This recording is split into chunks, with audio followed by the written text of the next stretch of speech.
What up, y'all? Welcome to another exciting episode of RG Damn Pod. It's Wednesday, 2 p.m. Eastern Standard Time, somewhere in the world, and we're here now. It's very hectic. We are literally days away from Astronomicon 5. What's up to everybody checking into the comments? What's up to everybody watching this live, either on Facebook or YouTube? Appreciate y'all. What up to Blaze? What up to Draven? Wherever the green kid at, he out there in the ether. Shout out to Mike, Paul, all the other guys out there in the ether. It's good to see y'all. Good to hear y'all. Yeah, man. Okay, so we got a little bit of something for y'all today. I asked everybody to bring a topic. I figured we would recap the Astro, and we're here. We came in. We showed up. Let's talk for a minute. So do you want to start off with the topic first, Sean? Because I know you're the topic master. Usually a master of ceremonies and topics and such. He dabbles in such. Yeah, so my one today, I've been seeing a lot of footage. John Bon Jovi is out on tour, and I think he's like 70, 71, something like that. Nice. And he is not sounding good. Really? And it almost it sounds almost like a bad karaoke version in a lot of these videos. No. And it's like, not only is his voice shaky, he's almost like out of time, like he doesn't know the songs. So I don't, and obviously I'm not trying to, hate on the guy. I feel bad, singers, it's your voice, things happen. But I just kind of wonder, A, if there's something wrong, like, is he having an issue? And B, when do you kind of pull the plug on it? When does management step in? When does he say, guys, I gotta stop. I gotta take some time or do something, because those tickets aren't cheap. And, you got like guys like Vince Neil, kind of the same boat. People are paying a lot of money to see it, and they sound awful. And like they're not ashamed about it. You know what I mean? Like, wow. So just kind of seeing, what are your guys' thoughts on some of these guys getting older, and whose responsibility is it to just be like, John, we gotta have a serious talk. All right. Let me go first. Blaze, think about what you're gonna say. Get it together. I've been thinking. Well, Sean's been talking. There's a few things I wanted to tap in and say. I'm a big fan of Huey Lewis and the News, and I know Huey. I call him Huey because we're like this, so I call him Huey. But nevertheless, I know he had some sort of a medical situation where his ears were, like, for lack of better terms, not processing sound right. He said he'd have his in-ears in and it just all sounded like static, and everything's in time, everything's in tune. He can't find the pitch. He couldn't hear, and it really fucked with him. And I know it's been like, I watched this little documentary, like, I'm not stalking the guy or nothing like that, but it's like, I from what I understand, he was dealing with the problem. If what I seen hit me correctly, I still believe he still has the problem, although he's bettered it and he's dealing with it. But it's like you and I are talking right now. Everybody's listening to me talk, but it's like if you just all of a sudden I stop talking and it's like, and that's all you hear. And I'm like, and you just hear, you're like, what the fuck is going on? It's got to be completely bombarding to have one of your senses go haywire on you, whether it be, your sight, your sound, your senses, your smell, your whatever, like to have that nulled or have that thrown off. I can't imagine, especially when your bread and butter is singing and hearing is so much part, singing, rapping, vocal, and so much part of what you do is being able to hear the tempo, the tone, when to jump in, when to not. So yeah, man, that's a really, really I know I switched it to Huey Lewis over, but I don't know what's wrong with Mr. Bon Jovi. I don't know him well enough. I don't want to call him John. But Mr. Bon Jovi, I don't know what's wrong with that situation. I wasn't aware of that. But we all get old. So, like, in a sense, you said, at what point would management or someone jump in? I would like to think that with the world we live in and how things are, and this is no discredit to anyone, I'm just calling real. There's a lot of people that literally, like, go out on stage and, like, say one word and put the mic down and just start jumping up and down. You know what I mean? And the tape's just playing.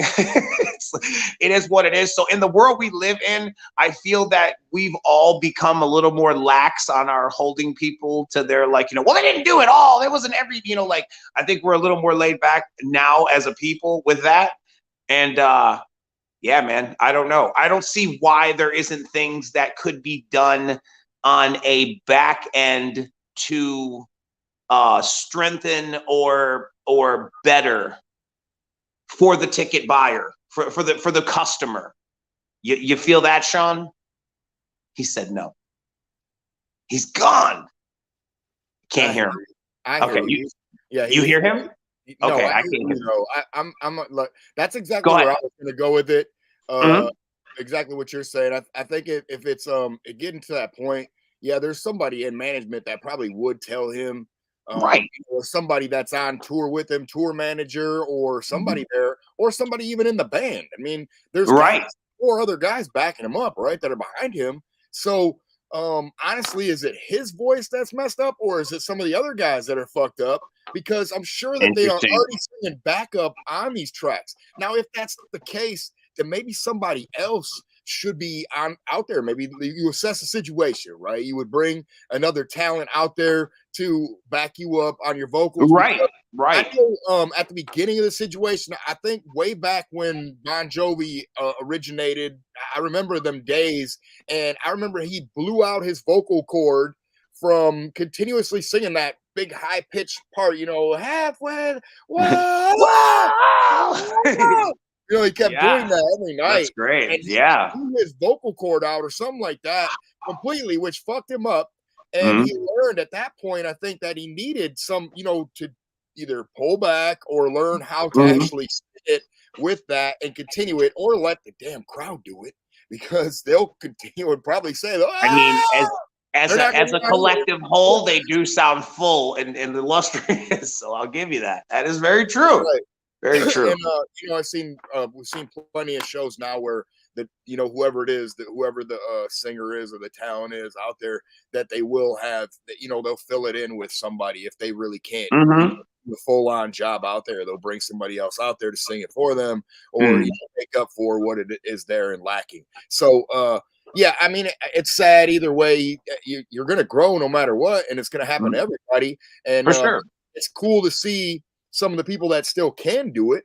And the other side of that coin is when you see someone like what I think what was his name? Is it Tony Bennett or whatever? The guy that's still alive. He's like 200. Say the same thing, right? He's like 238 years old, and he don't miss a beat. He's still on time. He didn't make it to the Grammys, I think, this year. I think I watched part of the Grammys or Oscar, one of them things. I watched a little bit of it.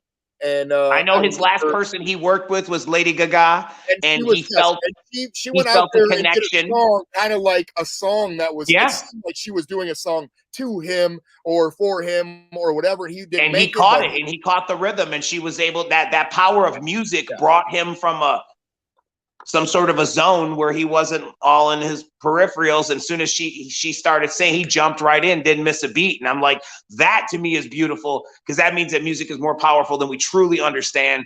And his age and his ability at his age goes to show that you can still do it. Or if you're one of the greats, babe, one of the greats. But I hear you though, that it's super true. And another thing I wanted to say too is what I notice a lot of times in a lot of the older bands, you get these ambitious backup singers that are like out singing the lead singer. Like I remember seeing this, it was like Stephen Pearcy was doing like this like, I don't know if it was a Rat tribute or whatever. And there was just this guy in the back, and it's like, he was just going so hard. And if I was like the sound guy, I'm like, bring him down a little bit. Like, whoa, like you figure like Stephen Pearcy would turn around and be like, hey man, do you want to just lead the band? It's like, like you could just tell there's that vibe.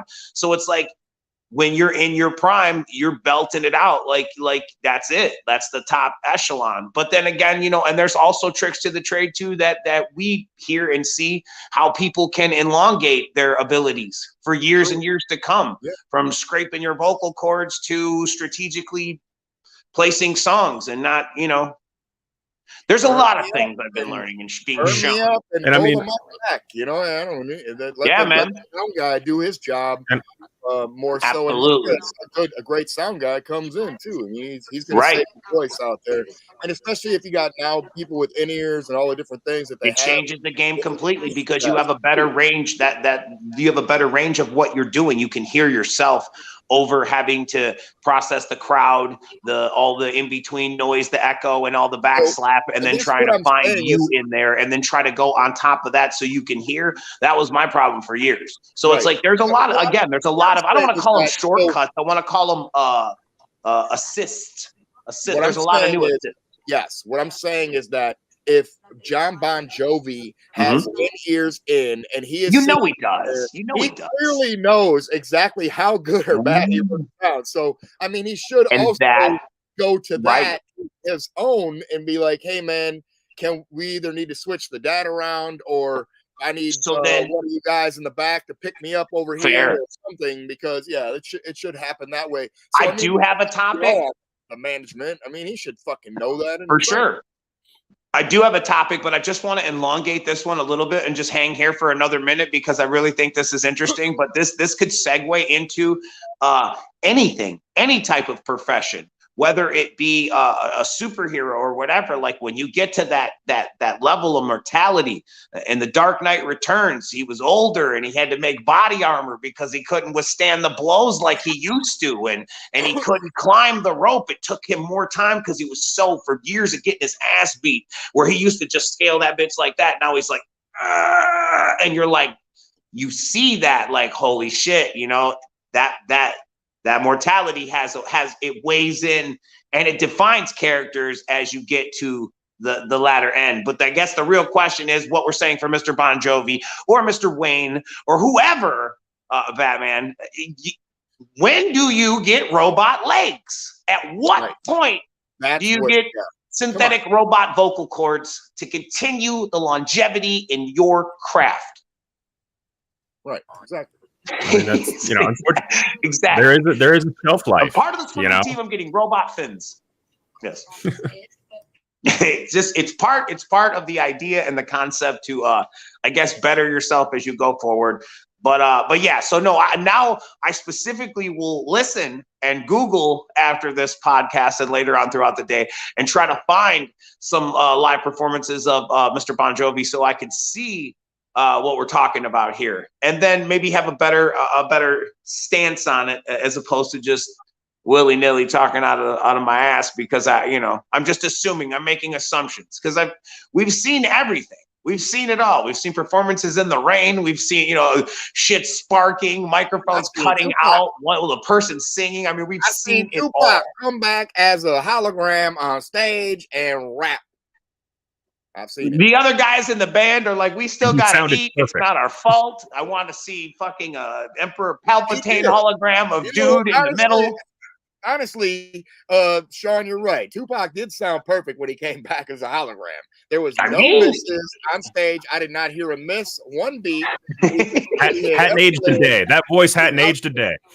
See, and I'm telling you, and I bet you, in some sort of a level of realism, there was some sound guy who was probably the best at his craft, and he brought him in it a little bit, and he let the music come out. He had that atmosphere in there, and it probably legit sounded like dude was performing live and didn't miss a beat with the voice of a baby angel, and that's okay.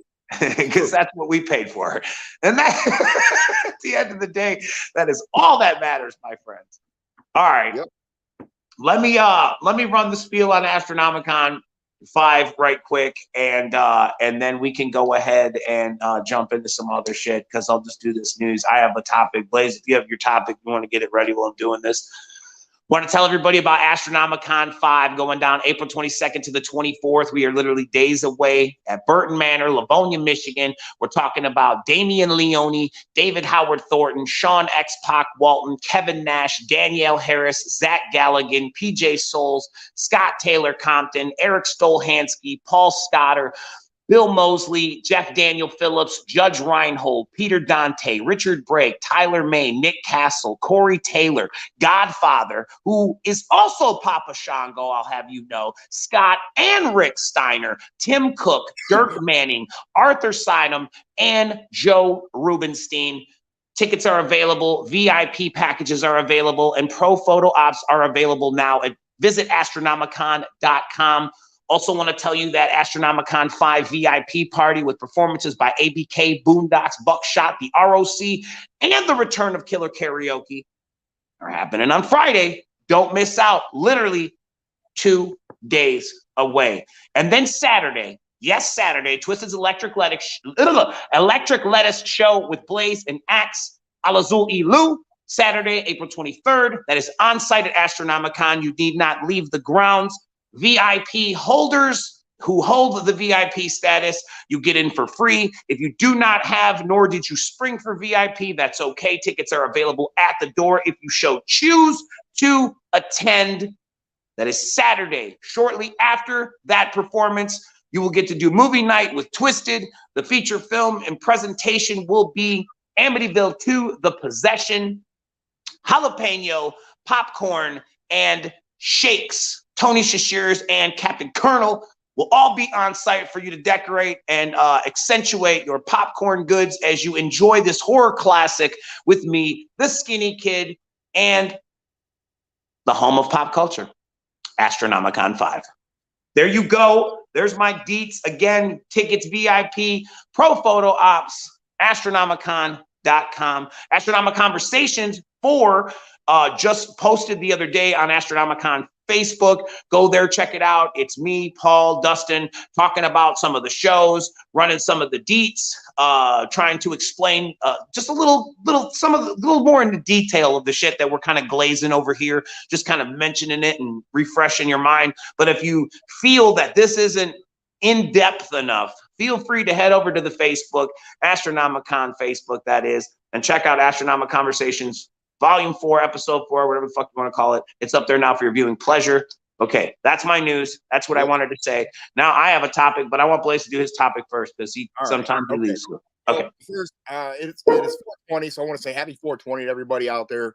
And topic I was going to talk about green, but it is green on a different scale actually, because last week I believe it was the Masters, and I didn't get to my topic because everybody was talking nothing but Tiger.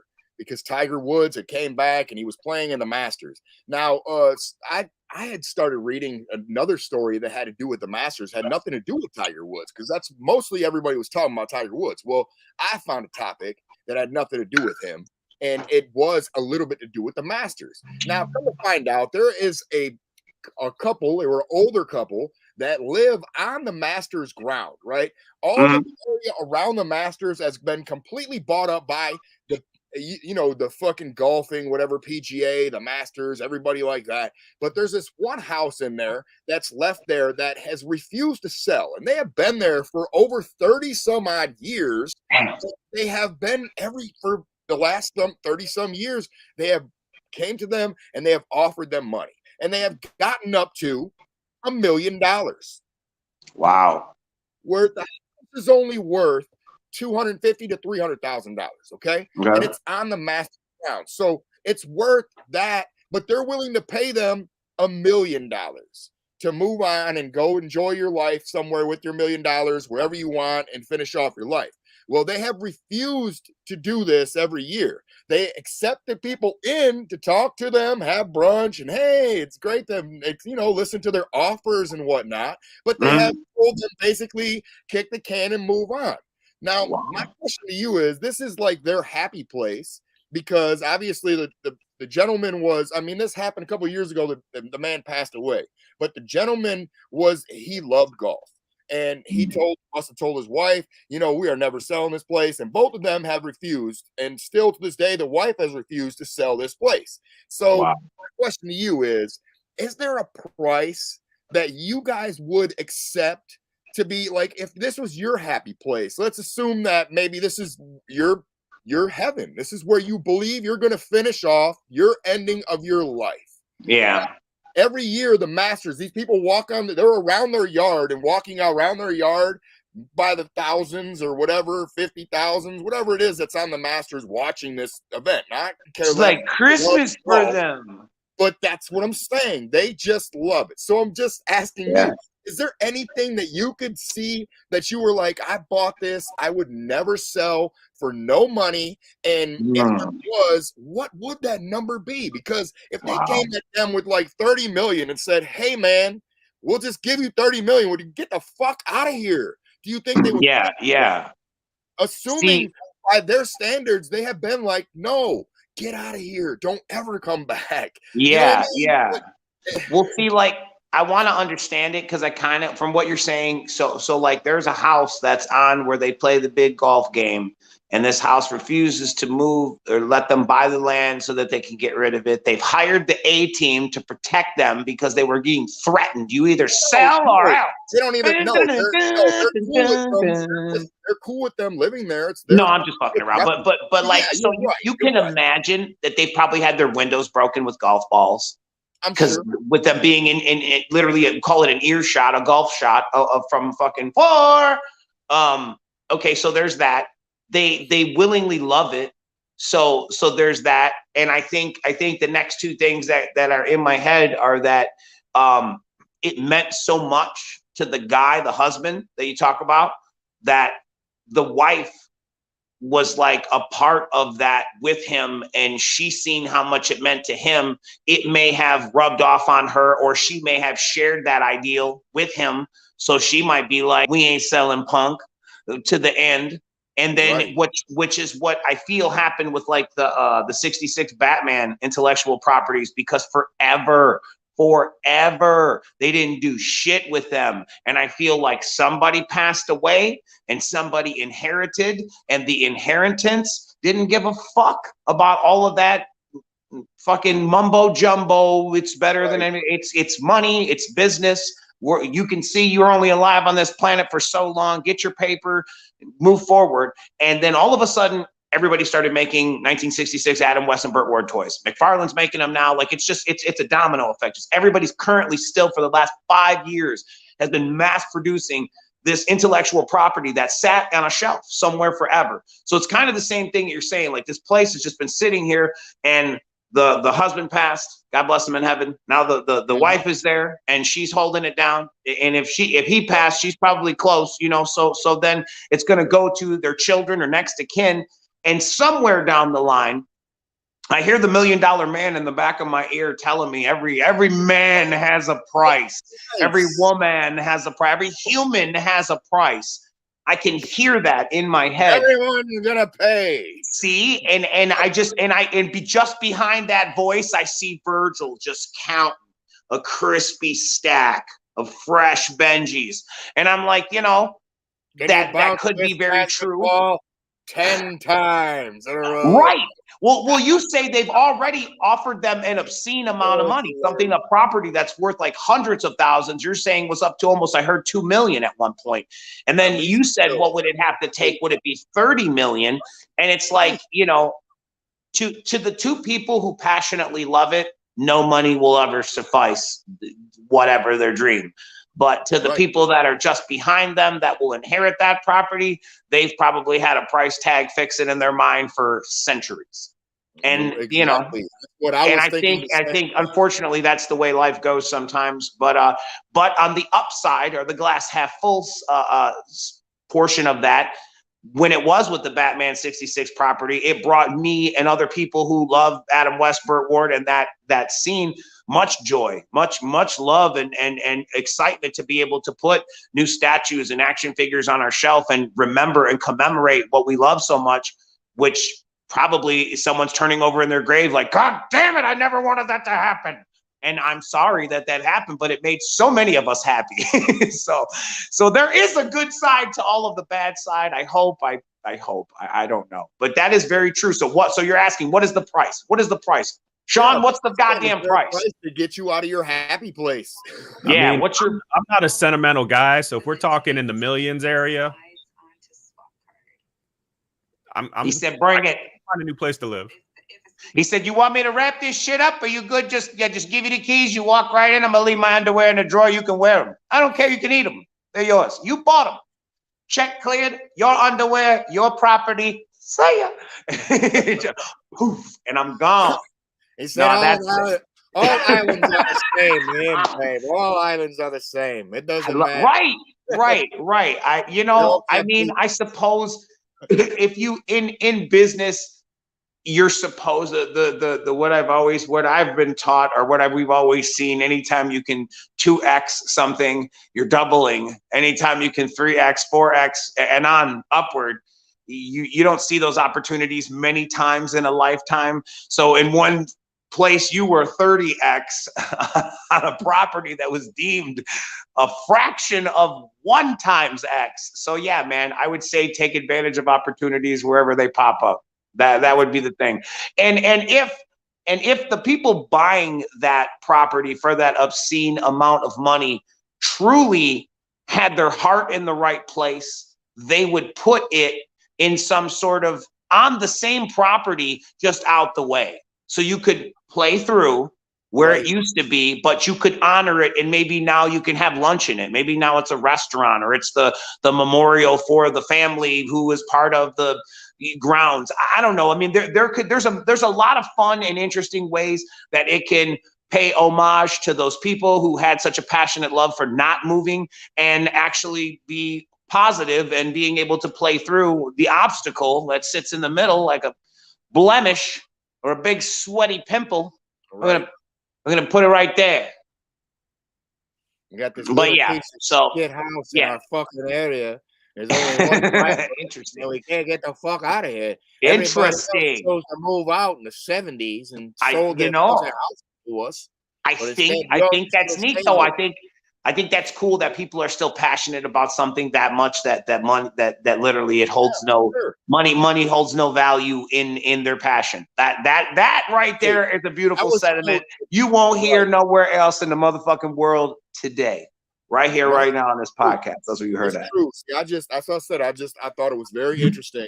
For sure. No money involved at all. They were like, "This is my heaven and this is my happy place," and you will not move me out of it for no amount of money. That's so interesting. Nobody's gonna push me. And like a rock. I was strong as I could be. Like a rock.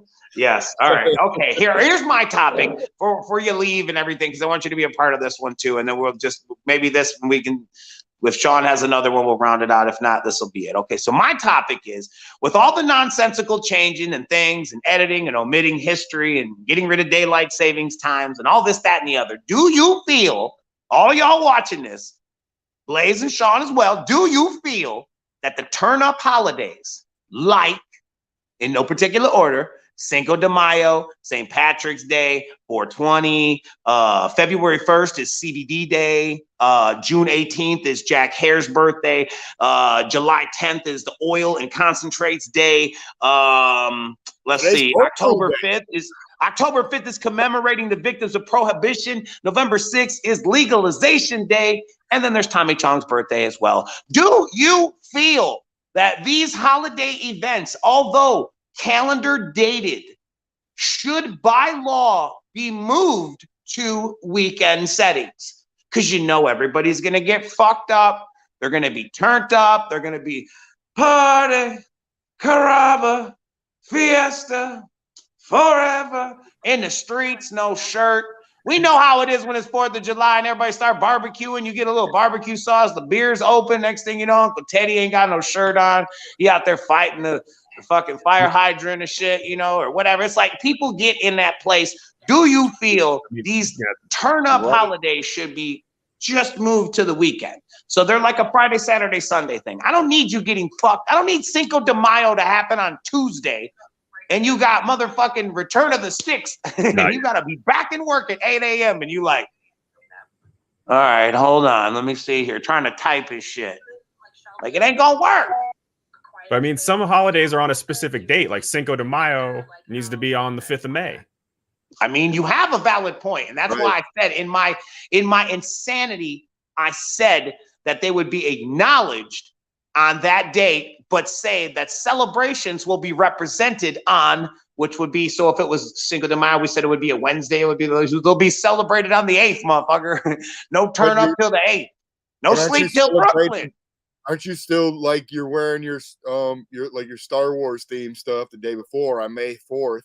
Be with you, and then Cinco de Mayo, you're out there getting drunk and your other stuff. So yeah, you got to figure out what you're supposed to do. I don't know if you could. Man. I'm just wondering. I mean, I'm just asking for a friend, man. I mean, like, do you celebrate them? Like within the realm of recreational. I think that people got to work tomorrow vibe, or do you like Yeah, I think open a can of Steve Weiser on them. I think that people normally that do work 9 to 5s do push those things to the weekend and do celebrate then. But they do, have something special at home. So what you're saying is if you see someone pissed drunk on Cinco de Mayo, you're like, oh, they're unemployed. I did not say that. He's drowning in the guacamole. Get him. I said they might not have to work tomorrow. I did not say that they were. I'm just kidding. I know you didn't say that. I'm fucking around. Right. Just like he getting a little too turned up. This National Concentrate Day, but my man look just stiff in the chair. Like I hope Tony don't got to work at 7 in the morning because it's gonna be a rough 6:30. All right. He done. He going home. He gonna go home. I hope that y'all today, seeing how today is a Wednesday and it happens to be 420. So get y'all's recreational partakements and do them in moderation. Because if you are among the working force, you know that you work again tomorrow. So be sharp, stay present, show up, fucking kick the day's ass, and then go home and smoke your devil's lettuce. Do what you do. God damn it. If you're watching this at work, don't get caught because your boss knows he's been watching your browser and he knows every Wednesday you be up here doing this. So, God damn it, look behind you. Make sure you got that safe bar. You can just click off into your work screen. All right. You didn't hear that from me. Want to thank each and every one of y'all for stopping by and hanging out with us today. It's a little chaotic again. As we said, Astro 5 is literally days away. We hope to see y'all there. Yeah, man, we told you what it do, when it do, you know where to go to get the tickets, to get the VIPs, to get the pro photo ops, you know who's going to be there. You know about the events, Friday, Blaze Brews with Blaze. Don't forget about that. We kicking that off. Blaze, Friday. We cracking the cold ones right when we get there. That's what we doing. We celebrating, raising the glass. Off with my party. So yeah. Indeed. We're trying to make this an annual thing for him. I'm trying to get by like the third one. He's got official like bedazzled cups or something, or beer koozie cups with, I don't know. It can't even tell you that kind of information right now. But nevertheless, we hope to see you there. If you are making the trek from somewhere else that's not in Michigan, we hope that you make a safe trek. Be conscious of what you're doing. Don't be trying to be no hero and make the whole drive in one thing. Break it up. Be safe. We want to see you there with a smile on your face so you can see us with a smile on our face. My name's Jimmy Madrox. That's Blaze. And that's Sean. God damn it. Have a great Astro, everybody. I hope you guys have a blast. Thank you. Wish I could be there. Have a great Astro, guys. I can never get it right. All right, man. We appreciate it.